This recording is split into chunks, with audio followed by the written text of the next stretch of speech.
어제 제 친구가 대출을 갈아타러 은행에 갔다가 충격적인 이야기를 들었습니다. 고객님, 뉴스에서 미국이 금리 내린다고 하니까 기대하고 오셨죠? 죄송하지만 고객님한테 적용되는 금리는 지난달보다 오히려 더 올랐습니다. 도대체 이게 무슨 귀신 신하라 까먹는 소릴까요? 신문에서는 연일 금리 인하 시대가 온다, 이제 이자 부담 줄어든다고 떠들어대는데 왜 정작 내 통장에서 빠져나가는 돈은 줄어들지 않는 걸까요? 지금부터 여러분이 가진 금리에 대한 환상을 아주 처참하게 깨드리겠습니다. 오늘 이야기를 끝까지 듣지 않으신다면 여러분은 금리가 내려간다는 뉴스만 믿고 덜컥 투자를 했다가 소리 소문 없이 자산이 녹아내리는 경험을 하게 될지도 모릅니다. 이것은 단순한 겁주기가 아닙니다. 현재 대한민국 경제가 처한 아주 기이하고도 위험한 딜레마에 관한 이야기입니다.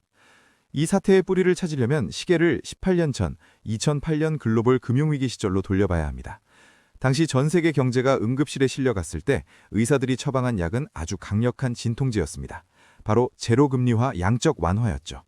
수도꼭지를 틀면 물이 콸콸 쏟아지듯 시장에 돈을 무제한으로 공급했습니다.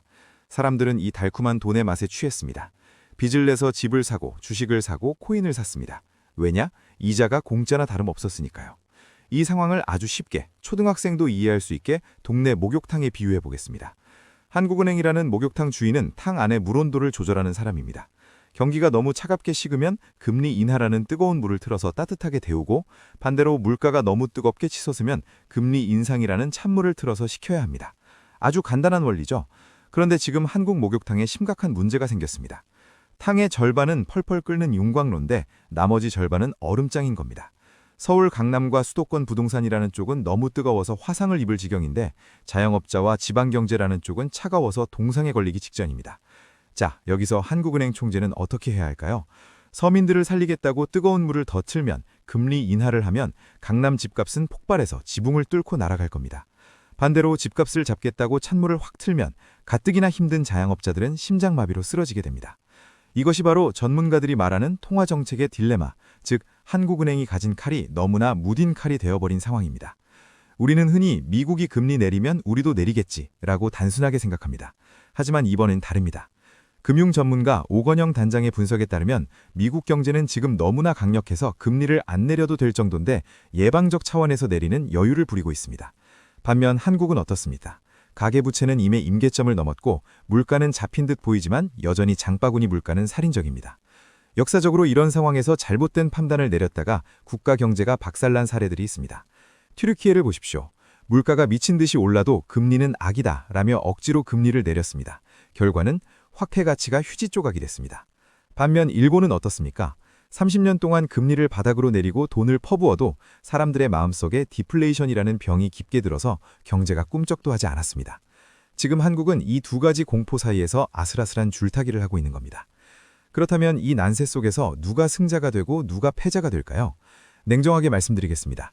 이 혼란의 최대 패자는 화폐 환상에 빠져 있는 사람들입니다. 내가 은행 예금 이자로 4%를 받는다고 좋아하시나요? 물가가 5% 오르면 여러분의 실질 금리는 마이너스 1%입니다. 가만히 앉아서 내 돈의 구매력을 도둑맞고 있는 셈이죠. 반대로 승자는 이 실질 금리의 마법을 이해하고 행동하는 사람입니다.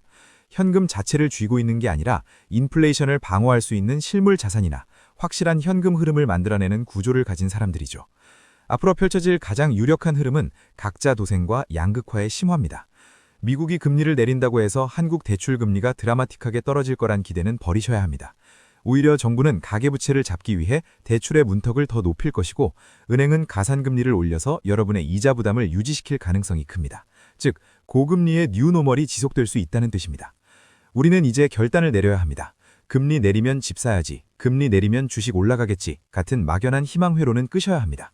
대신 내 자산 포트폴리오를 점검하십시오. 지금 내가 가진 자산이 인플레이션을 이기는 자산인지 아니면 물가 상승이라는 세금을 꼬박꼬박 내고 있는 자산인지 확인해야 합니다.